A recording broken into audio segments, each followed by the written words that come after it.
Shalom, perkenalkan nama saya Sepriyanti Indang dengan NIM 1020240130. Saya dari program studi pendidikan agama Kristen kelas A. Pada kesempatan kali ini, saya akan mereview kembali materi yang sudah dipaparkan oleh Bapak dosen di kelas pada pertemuan pertama hingga pertemuan yang ke-8. Pada mata kuliah kurikulum PAK, dengan dosen pengampu Dr. Setrianto Tarapa, MPD, CIPA. Nah, di sini saya akan membahas tentang kurikulum. Ya, tentunya kata kurikulum itu sudah sangat lazim kita dengar. Seperti yang biasa kita dengar bahwa terjadi lagi perubahan kurikulum dalam dunia pendidikan. Nah, pertama-tama kita harus mengetahui apa arti dari kata kurikulum itu sendiri.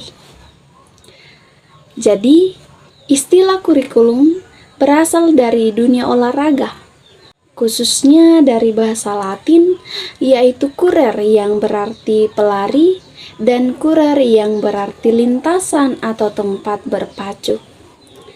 Pada awalnya, istilah ini digunakan untuk menggambarkan jarak yang harus ditempuh seseorang pelari dari titik awal sampai garis akhir untuk meraih kemenangan.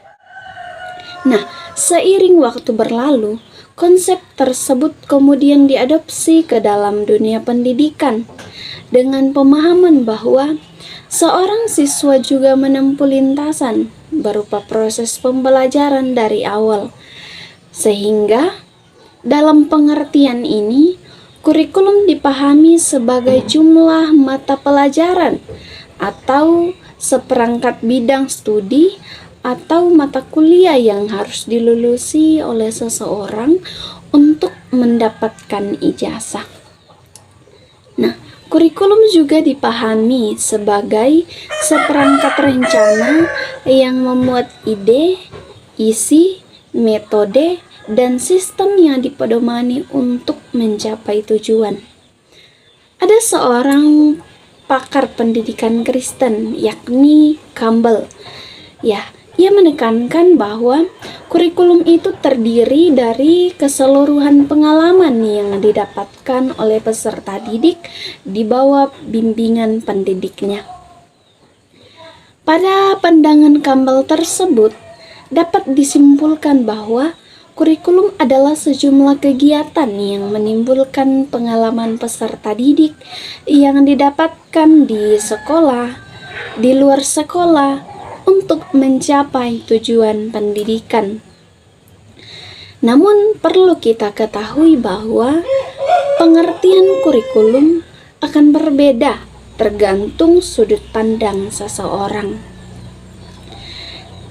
Jadi, kurikulum itu tidak hanya kita temui di sekolah saja, namun juga ada di mana-mana, seperti di keluarga, di gereja, dan di masyarakat.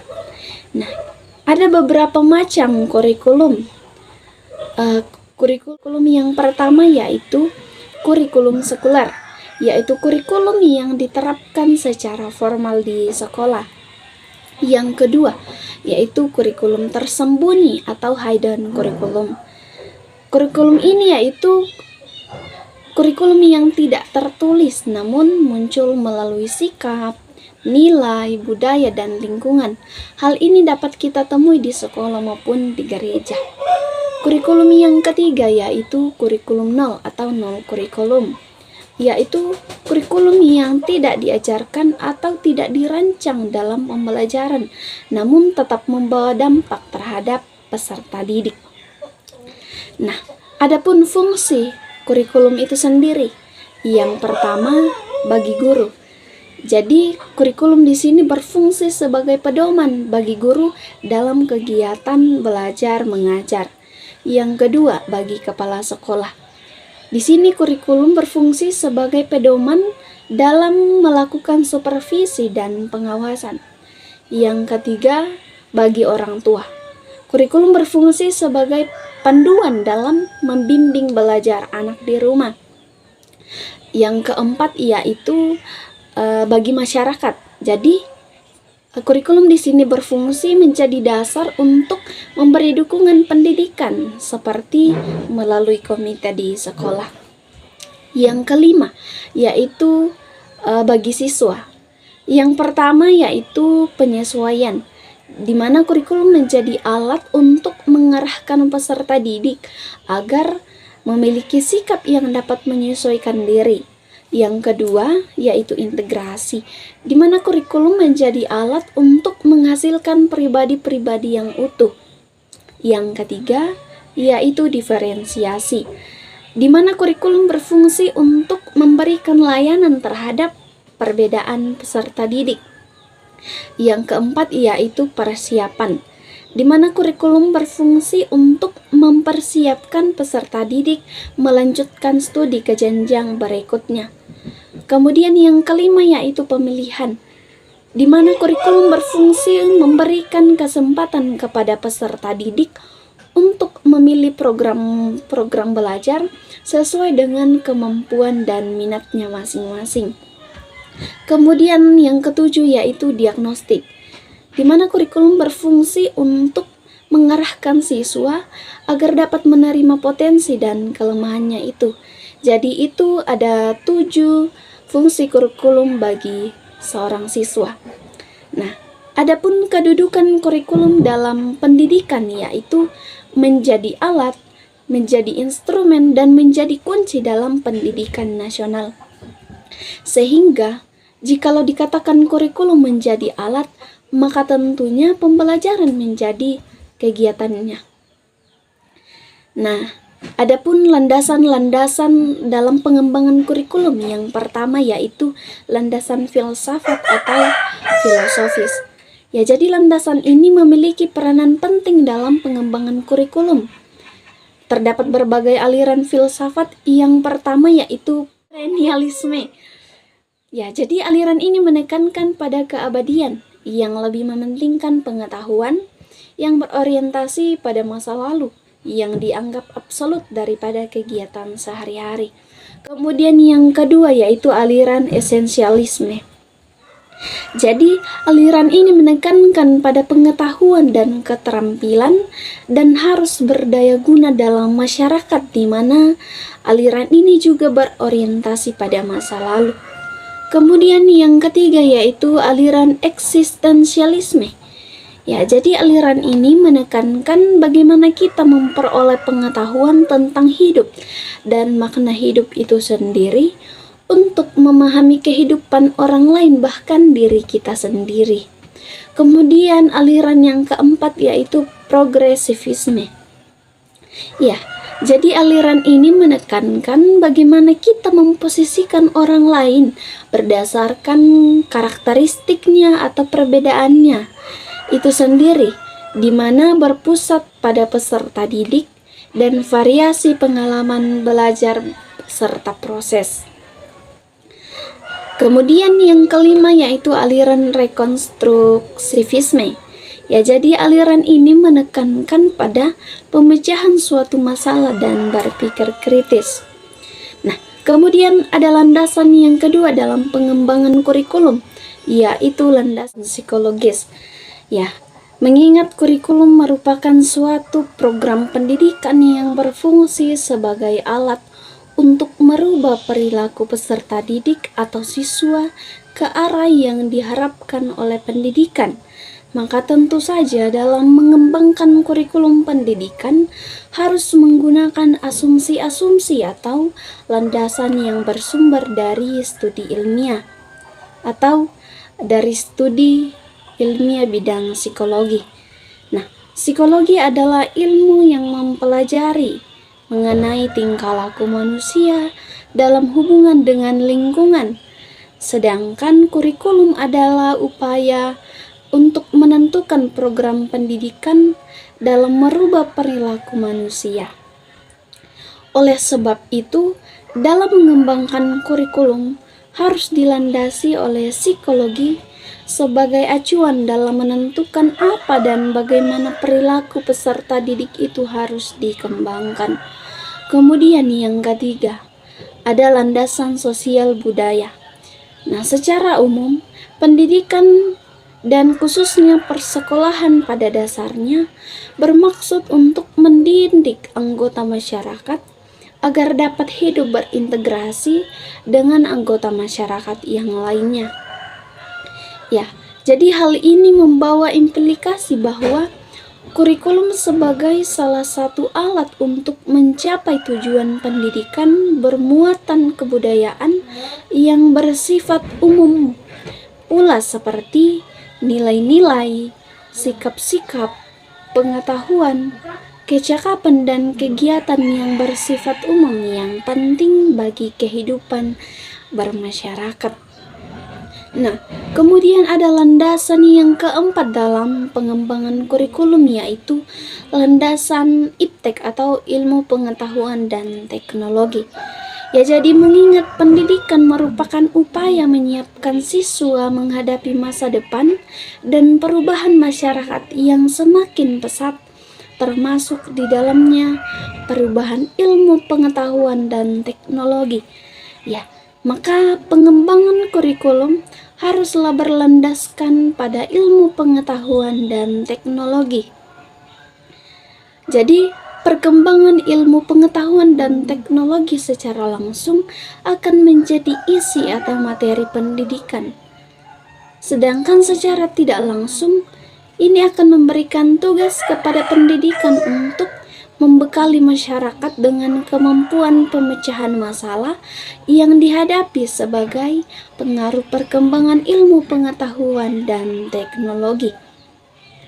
Selain itu, perkembangan ilmu pengetahuan dan teknologi juga dimanfaatkan untuk memecahkan masalah pendidikan. Nah, kemudian ada landasan yang kelima dalam pengembangan kurikulum, yaitu landasan yuridis atau landasan hukum.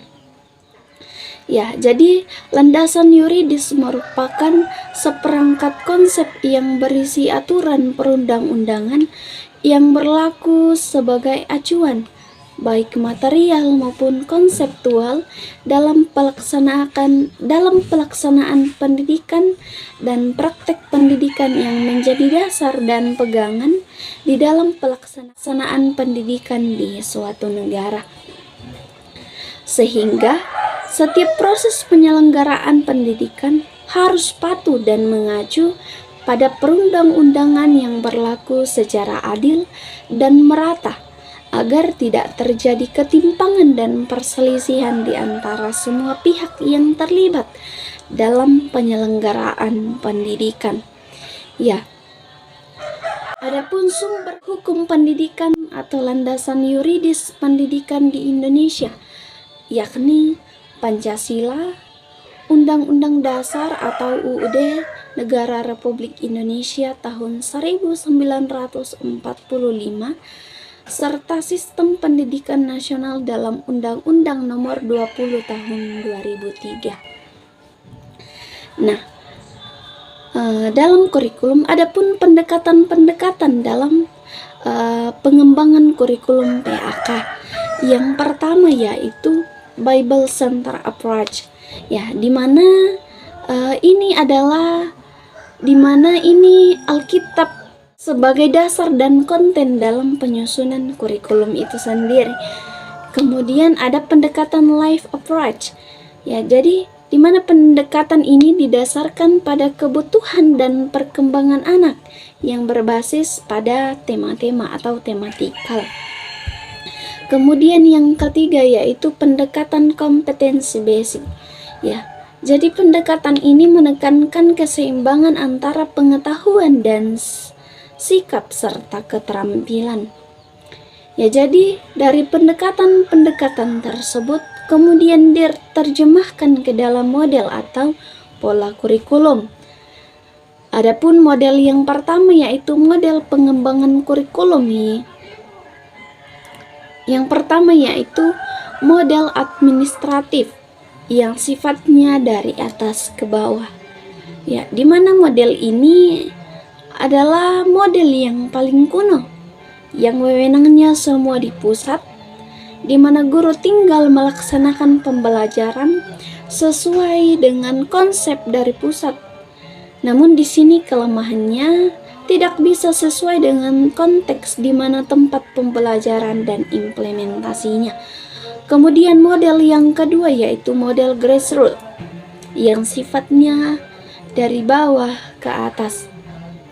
Ya, jadi model ini yakni pembuatan kurikulum yang dilakukan atau penyusunan kurikulum dilakukan di sekolah-sekolah, lalu disahkan di pusat atau perguruan tinggi, dan bagi sekolah dasar di kabupaten, dan bagi SMA di provinsi. Ya, jadi menariknya di sini guru akan lebih memahami situasi sekolah sehingga dapat disesuaikan dengan visi misi sekolah. Namun di sini kelemahannya, model ini tidak dapat melaksanakan ujian nasional secara serentak.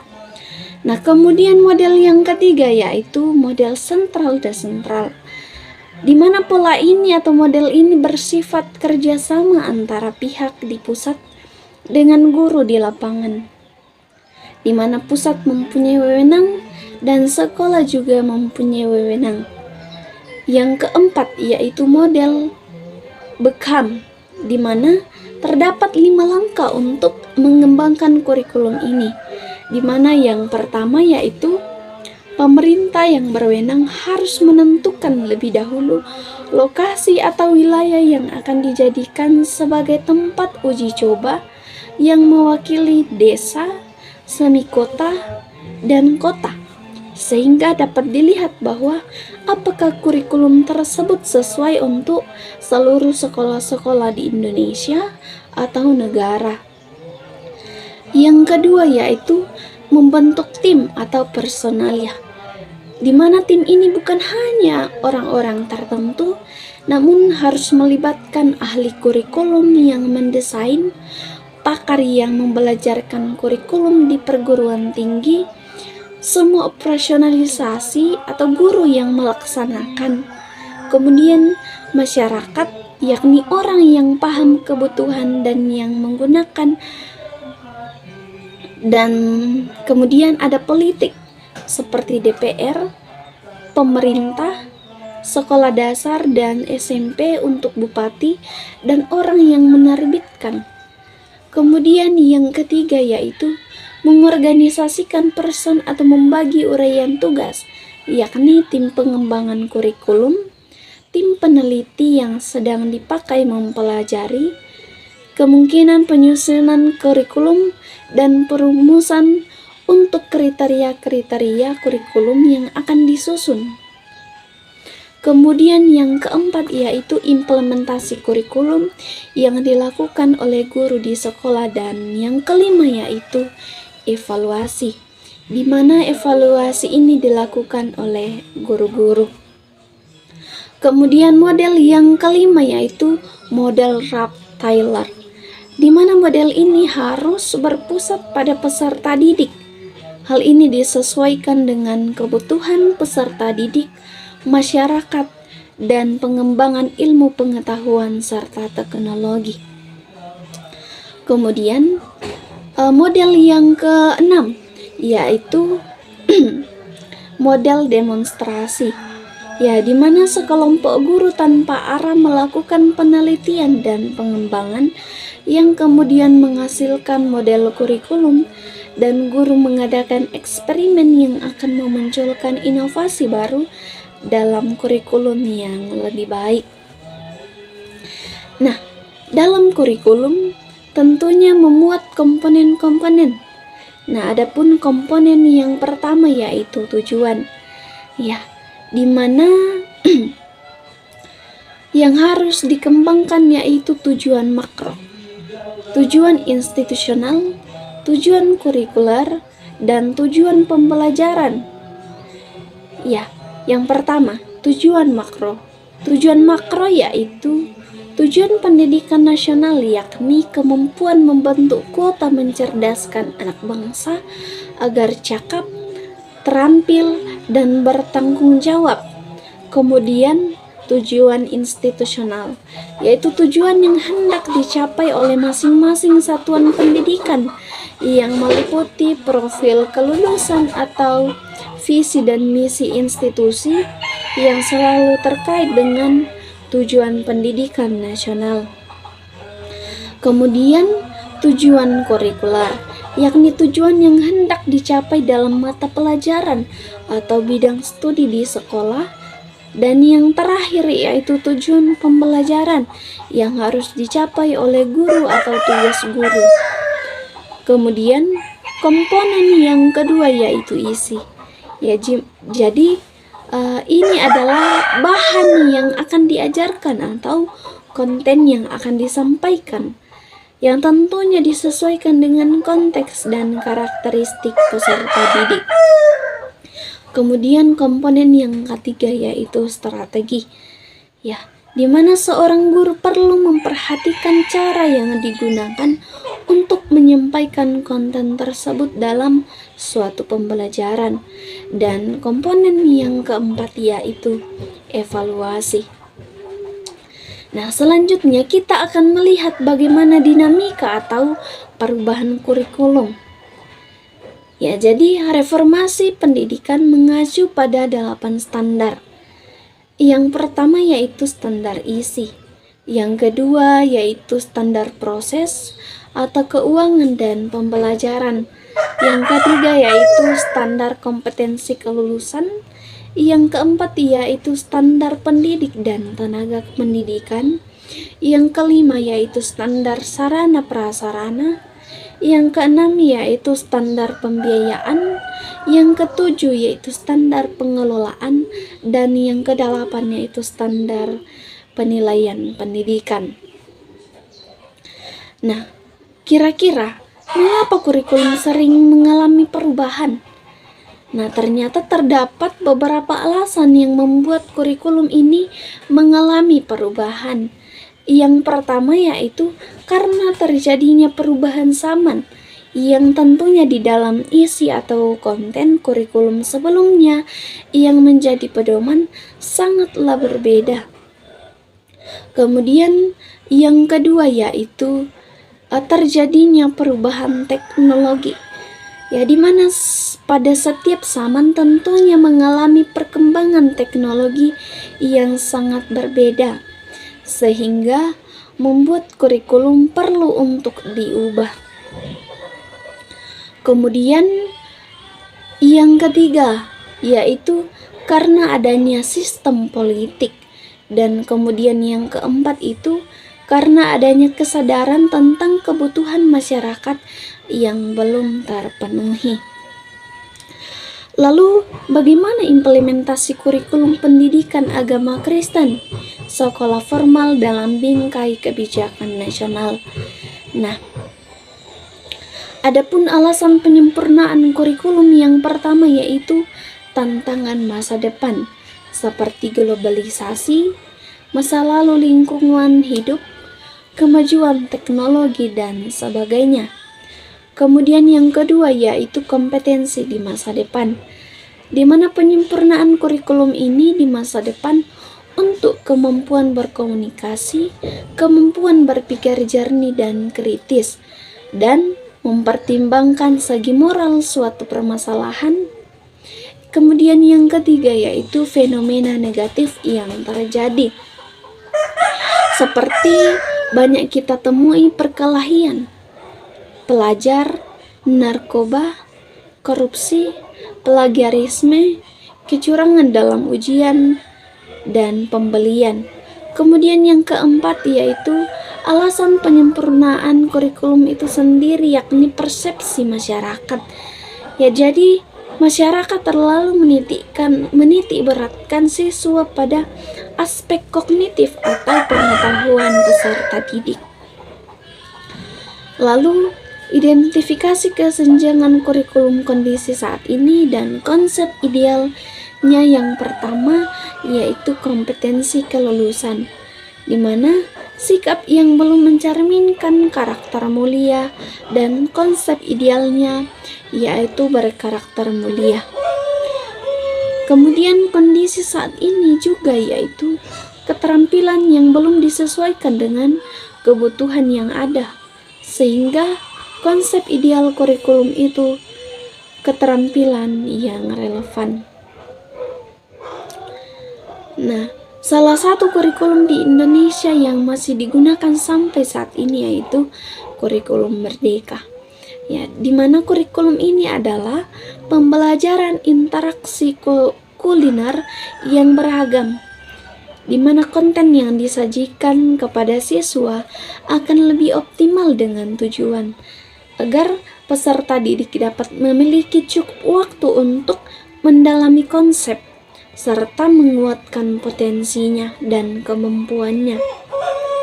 Nah, terdapat 3 prinsip kurikulum Merdeka, yakni yang pertama yaitu intrakurikuler, yang menekankan pada pendalaman konsep pembelajaran yang telah ditetapkan. Kemudian yang kedua yaitu ekstrakurikuler, di mana ini menekankan pada penguatan profil pelajar Pancasila. Dan prinsip yang ketiga yaitu kokurikuler, di mana ini menekankan pada keterampilan peserta didik. Nah, adapun tujuan dari kurikulum Merdeka itu sendiri yakni yang pertama memberikan kewenangan kepada sekolah dan pemerintah daerah untuk mengelola pendidikan sesuai dengan konteks daerah. Kemudian yaitu mempersiapkan peserta didik menghadapi tantangan global di era reformasi. Kemudian yang ketiga yaitu menguatkan pendidikan karakter melalui P5.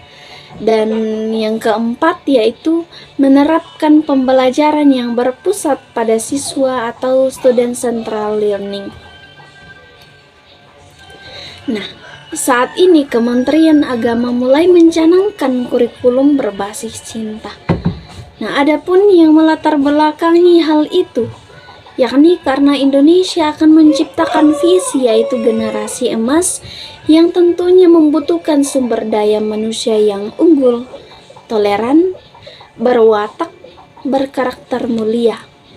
Ya, jadi kurikulum berbasis cinta ini dirancang yang kemudian menitik beratkan pada pengembangan karakter, pembelajaran berbasis pengalaman, serta pelatihan mendalam terhadap aspek sosial dan emosional dalam pendidikan, yang tentunya bertujuan untuk melahirkan insan yang harmonis, nasionalis, naturalis, toleran, dan selalu mengedepankan cinta sebagai dasar dalam kehidupan. Nah, adapun pokok penekanan dari kurikulum berbasis cinta itu ialah cinta kepada Allah, cinta ilmu, karena melalui pendidikan kita mampu membuka cakrawala pemikiran kita. Yang ketiga yaitu cinta lingkungan, yang keempat cinta diri sendiri dan sesama, dan yang kelima yaitu cinta tanah air. Ya, jadi pada dasarnya kurikulum ini sudah ada sebelumnya, namun memang belum dilegitimasi. Nah, itulah materi yang dapat saya sampaikan. Semoga dapat bermanfaat untuk kita semua.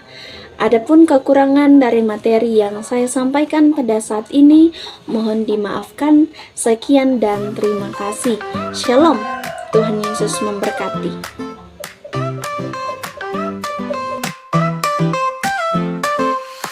Around in silly days, funny pranks in many ways, laughing loud and feeling free, crazy joy for you and me. Memes that make us giggle more, silly vibes we can't ignore. Every day a brand new